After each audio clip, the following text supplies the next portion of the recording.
되고, 그 순간 우리는 상대방의 성격이 어떤지를 단면적으로 파악하기 위해 가장 먼저 외모를 봅니다. 그러면 보통 순하게 생긴 얼굴에서 착한 성격을 유추하게 되고, 반대로 험악한 인상에서는 고집이 세고 다혈질일 것 같다는 느낌을 받게 되는데요. 하지만 겉모습은 겉모습일 뿐, 사람의 성격은 시간대와 공간의 분위기에 따라 천차만별로 다르기 때문에 그로 인해 보여지는 모습 또한 언제든지 급변하게 됩니다. 마치 오늘의 주인공 자자 파출리아처럼 말이죠.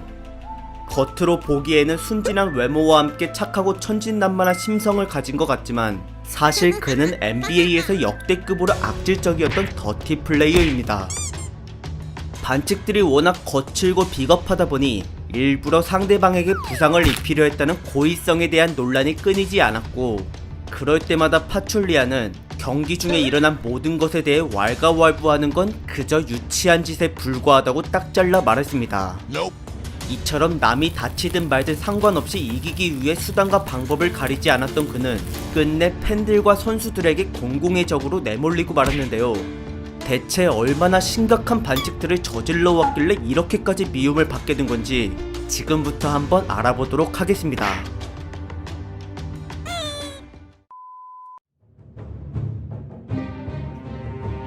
자자 파출리아는 1984년 과거 소련의 지배 아래 있었던 조지아에서 태어났고, 레슬링 선수 출신의 아버지와 소련에서 농구 선수로 활동했던 어머니의 유전자 덕분인지 어릴 때부터 남들보다 성장이 빨랐습니다.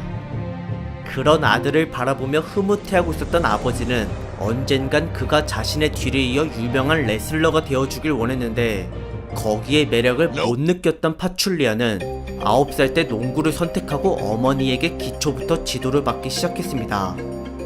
그러고 나서 좀 더 시간이 흘러 13살이 되자 그의 키는 무려 2m 3cm에 달하였고, 이와 같은 놀라운 성장세는 조지아뿐만 아니라 주변 나라의 농구팀에게도 관심거리가 되었으며, 그러다 이들 중 터키 리그의 율케르스퍼에게 스카우트 제의를 받은 파출리아는 정들었던 고향을 떠나 이스탄불에서 본격적으로 농구를 배워나갔습니다. 하지만 1년도 채 안 된 시점에서 아버지의 사망 소식이 들려왔고, 이에 그는 농구를 포기하려 했을 정도로 슬픔에 빠졌는데요. 그러나 이걸 계기로 집안을 지키기 위해 성공에만 모든 걸 올인하겠다고 결심한 파출리아는 그 즉시 NBA를 꿈으로 삼고 농구에만 정진하였습니다.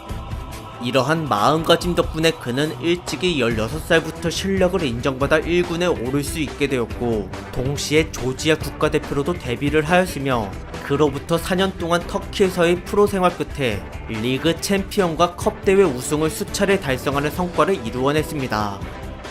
그러고 나서 파출리아는 곧바로 2003 NBA 드래프트에 신청서를 제출했고, 여기서 58명 중 42번째로 올랜도 매직 팀에게 지명을 받았는데요. 비록 벤치 멤버에 불과했던 이도저도 아닌 선수라 1년 만에 다른 팀으로 넘겨졌지만, 혹독한 난이도를 자랑하는 NBA 경쟁에서 주저앉고 싶지 않았던 그는 이때부터 마음을 독하게 먹고 경기를 뛰었습니다. 새로운 각오로 미러키 벅스에 들어가고 나서부터는 어느 정도 출장 시간이 증가하면서 팀 내 센터들 중 2번째로 높은 입지에 올라섰지만, 절대적인 실력 부족으로 1년 뒤 재계약을 따내지 못한 채 팀을 나왔습니다.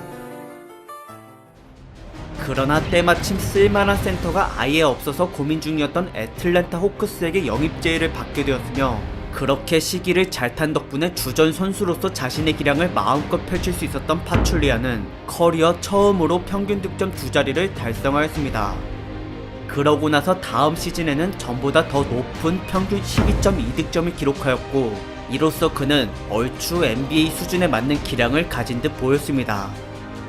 하지만 안타깝게도 더 좋은 실력을 가진 루키가 들어오자 거짓말같이 파출리아는 주전 경쟁에서 밀려나고 말았는데요. 이 시점부터 특별한 때가 아니고서는 계속 벤치 멤버로 출전했던 그는 자신의 위치를 인정하고 더욱더 적극적으로 굳은 일에 최선을 다해 나갔습니다. 그러다 보니 NBA 역사에서 내노라 하는 더티 플레이어들과 자주 마찰을 빚게 되었고, 그럼에도 이들과 대등하게 맞서며 기싸움에서 지지 않으려 했던 파출리아는 이러한 수많은 과정을 거치면서 그 누구보다도 터프한 멘탈을 가지게 되었습니다.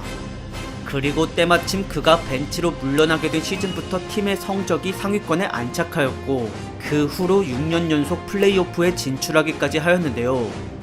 허나 우승을 도전하기에는 다른 강팀들보다 전력이 많이 부족했기 때문에 전부 2라운드를 못 넘고 탈락해버렸습니다.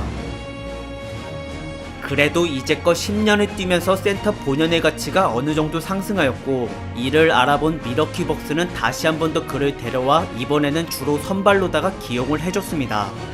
바로 이전 애틀랜타 호크스 시절을 비추어 보자면 아직 그는 골밑에서의 스킬이 매우 부족한 상태였지만 그래도 꾸준히 일을 해왔던 성향이 몸에 배어 있었기 때문에 공격 리바운드를 잡거나 위급한 상황에서 공을 지켜내려는 허슬 플레이는 웬만한 빅맨들 중에서 나름 평균 이상이었습니다.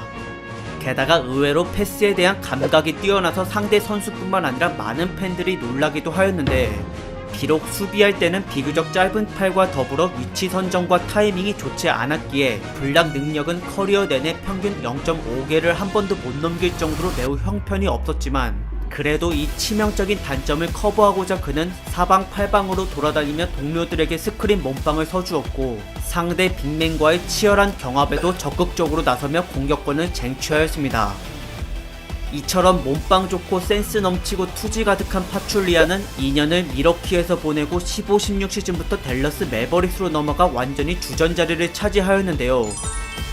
하지만 이때부터 그의 이미지는 본격적으로 뒤틀리기 시작했습니다.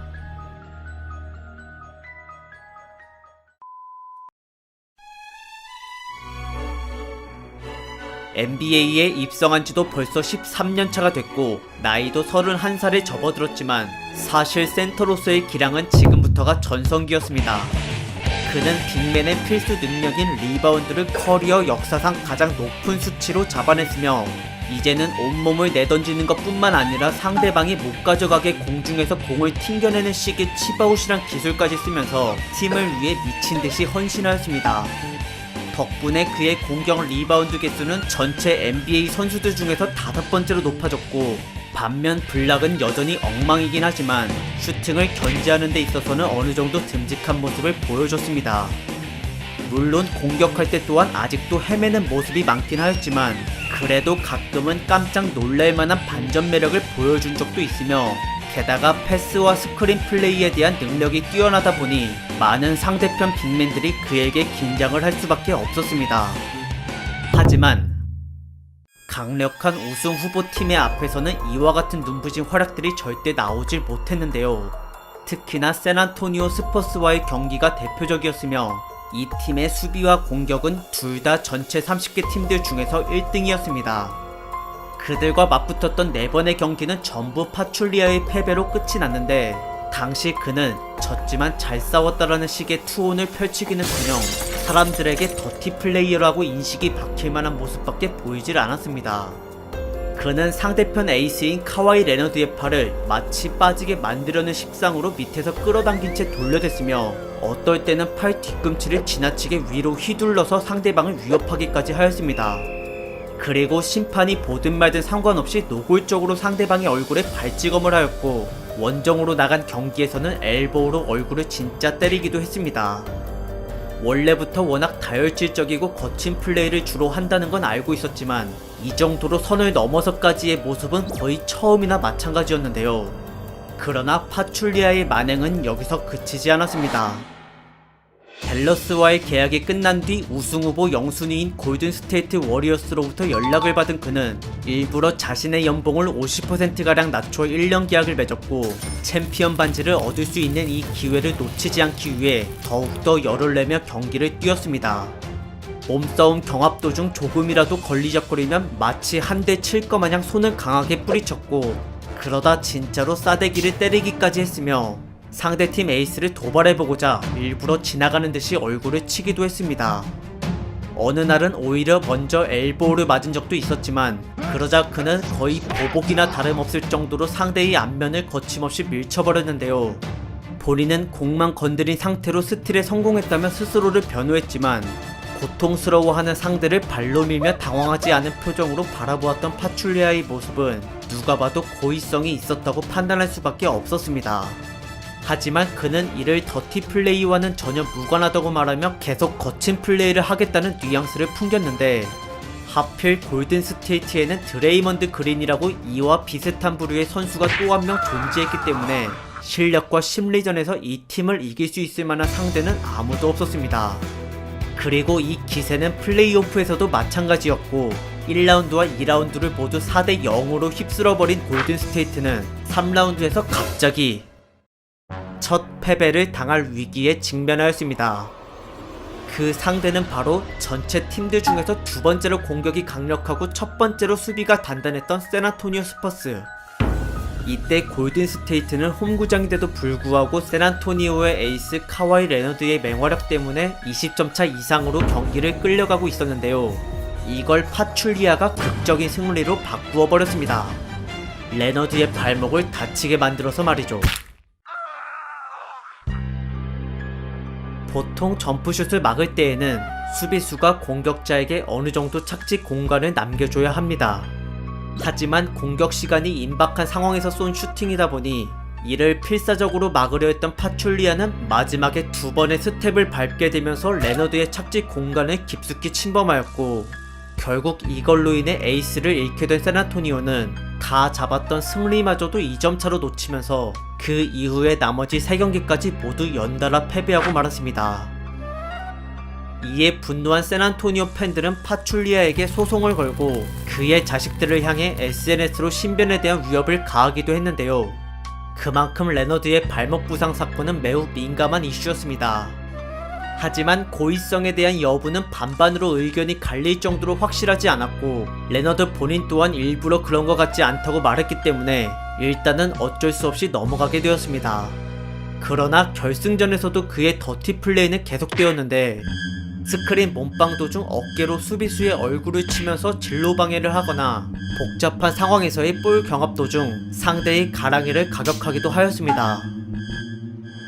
그래도 어쨌든 이와는 별개로 파출리아는 중간중간 소소한 활약들과 함께 그토록 원하던 우승 트로피를 차지해냈고, 거기에 추가로 1년 재계약을 맺기도 하였는데요. 이제는 기량이 급속도로 줄어들어 주전자리를 유지하지 못했지만 남을 배려하지 않는 더티 플레이는 여전히 건재한 상태였고, 이번에도 팀원들의 활약에 도움을 받으며 또 한 번 우승을 경험하였습니다. 그러고 나서 18-19 시즌에 디트로이트 피스톤즈로 팀을 옮긴 파출리아는 아무래도 성격이 한순간에 바뀌지는 않는지 점프하는 상대의 팔을 중간에 세게 잡아당기거나 어깨와 엘보우로 사람 얼굴을 치는 등 말년에도 과거 시절 못지않게 온갖 반칙들을 저지르고 다녔습니다. 게다가 레너드를 다치게 했던 사건을 별로 대수롭지 않게 여기고 있었는지 그는 여전히 공격자에게 착지 공간을 남겨주질 않았고, 결국 더티 플레이어의 대표 아이콘으로 남은 채 은퇴를 하였습니다.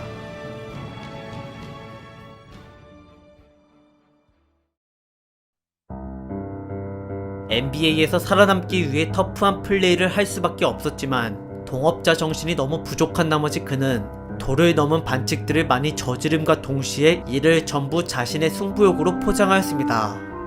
때문에 그는 전 세계적으로 NBA 팬들에게 온갖 비난을 받았는데요. 하지만 자신의 고향인 조지아에서는 그 어떤 농구 선수들보다도 가장 많이 사랑받는 스타가 되어 있었습니다. 올스타 투표 때만 하더라도 조지아 국민들의 활약 덕분에 서부 컨퍼런스의 선수들 중 두 번째로 높은 득표수를 받아보았고, 게다가 우승 트로피를 차지하고 나서는 완전히 농구 영웅으로 추앙받게 되었습니다. 사실 더티 플레이가 많이 부각돼서 그렇지 센터이자 주전 멤버로서의 역할은 나름 충실하게 잘 소화해냈는데요. 어쨌든 그는 조지아 대통령에게 명예 훈장을 받음으로써 국가의 자랑이 되었고, 현역 시절의 악독한 이미지와는 달리 늘 항상 친절한 모습으로 조지아의 농구 발전에 이바지를 하였으며, 그리고 동시에 최근에는 골든스테이트 워리어스로부터 선수들을 영입 관리하는 프론트 직